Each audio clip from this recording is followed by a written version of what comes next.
বিরতির পর স্বাগত। পিছিয়ে গেল বিসিসিআই এর বৈঠক। বর্তমানে ইংল্যান্ড সফর নিয়ে চলছে চর্চা। কেন্দ্রীয় চুক্তি এবং ইংল্যান্ড সফর নিয়ে আর কোন কোন বিষয় নিয়ে আলোচনা। তবে বৈঠকের পর ঘোষিত হবে ইংল্যান্ড সফরের জন্য ভারতীয় দল। সে বিষয়ে বিস্তারিত জানবো। টেলিফোন লাইনে যুক্ত হয়ে গেছে ক্রীড়া সাংবাদিক বিপ্লব চন্দ্র। বিপ্লব দা, ঠিক কি জানতে পারছো? দেখো, বর্তমানে চলছে কিন্তু আইপিএল ক্রিকেট, এবং এই আইপিএল ক্রিকেটের পরই কিন্তু বেশ কিছু ক্ষেত্রে যে ক্রিকেটার পরিবর্তন এবং ক্রিকেটারদের চুক্তি নিয়ে কিন্তু ক্রিকেটারদের সাথে আলোচনা এবং তাদের সেক্ষেত্রে গ্রেডেশন এবং কে কোন কোন গ্রেডেশন পাবে, এটা হলো একটা দিক। এবং দ্বিতীয় দিক হলো বার্ষিক কেন্দ্রীয় চুক্তির পাশাপাশি আরেকটা হলো যে ইংল্যান্ড জুন মাসে ভারত ইংল্যান্ড সফরে যাবে এবং সেই ইংল্যান্ড সফরে ভারতীয় দলের অধিনায়কের দায়িত্ব কে পালন করবেন। যদিও গতবার যে পর্যালোচনা বৈঠক অনুষ্ঠিত হয়েছিল ভারতীয় দলের ভারতীয় ক্রিকেট বোর্ডে, সেখানে কিন্তু উঠে এসেছিল যে ভারতীয় দলের দায়িত্ব তুলে দেওয়া হবে রোহিত শর্মার হাতে। কারণ রোহিত শর্মা বর্ডার গাভাস্কার সিরিজ সহ একাধিক টানা 10টি ম্যাচে কিন্তু সাফল্য তুলে আনতে পারেনি।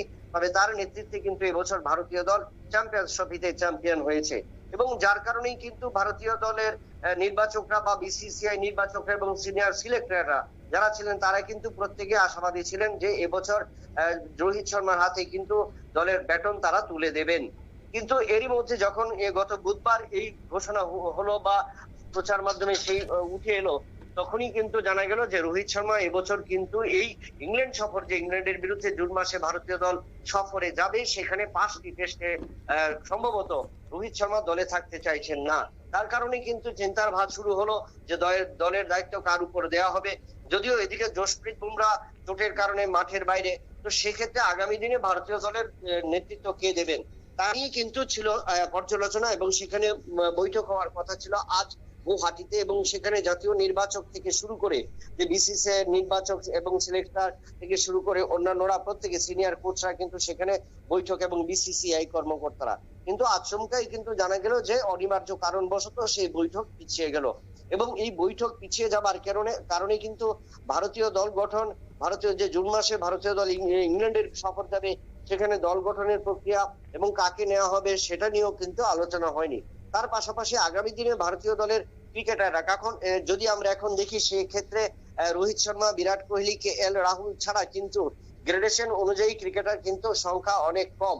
তবে এই আগামী 2 মাস যে আইপিএল চলবে এবং আইপিএল এর পর ভারতীয় দলের ক্রিকেটাররা ভারতীয় দলে ফিরে কতটা নিজেদের তুলে ধরতে পারবেন, নিজেদের কতটা উপস্থাপন করবেন, সেটা কিন্তু বলা অনেকটাই মুশকিল। তাই তার আগে কিন্তু জাতীয় নির্বাচকরা মনে করেছিল যে কেন্দ্রীয় চুক্তিতেও সেখানে গ্রেডেশন দেওয়া হোক, এবং সেই গ্রেডেশন অনুযায়ী A+, A এবং B এবং 3টি ক্যাটাগরিতে কিন্তু সেখানে গ্রেডেশন ভাগ করা হবে, এবং কোন কোন ক্রিকেটাররা সেই গ্রেডেশনে উত্তীর্ণ হবেন বা পাবেন। সেই ক্ষেত্রে যে রোহিত শর্মা রয়েছে, বিরাট কোহলি রয়েছে, শুভমান গিল রয়েছে, KL রাহুল রয়েছে, এবং সেই জায়গায় দাঁড়িয়ে আগামী দিনে কোন কোন ক্রিকেটাররা A+ গ্রেডেশনে পাবেন বা A গ্রেড পাবেন, সেটা নিয়েও কিন্তু আলোচনা অনেকটাই আটকে গেল বা থমকে গেল। তো সেই দিক থেকে নজর রাখতে হবে যে আগামী অতি শীঘ্রই যে বিসিসিআই সেই বৈঠক করবে, এবং তার বৈঠকের পরেই কিন্তু এই দুটো বিষয় নিয়ে আজ গুয়াহাটিতে বৈঠক। একটা হলো অনুষ্ঠিত হবার কথা ছিল কেন্দ্রীয় চুক্তি, ক্রিকেটারদের কেন্দ্রীয় চুক্তি এবং ইংল্যান্ড সফরে ভারতীয় দল, এবং সেটা কিন্তু আগামী দিনের পরিষ্কার হবে। অঙ্কিতা, ধন্যবাদ। অর্থাৎ কেন্দ্রীয় চুক্তি এবং ইংল্যান্ড সফর নিয়েই হবে বিস্তারিত চর্চা, সেই কথাই কিন্তু এখনো পর্যন্ত জানা গেছে। নিয়ে নিচে ছোট্ট একটি বিজ্ঞাপন বিরতি, সঙ্গে থাকুন।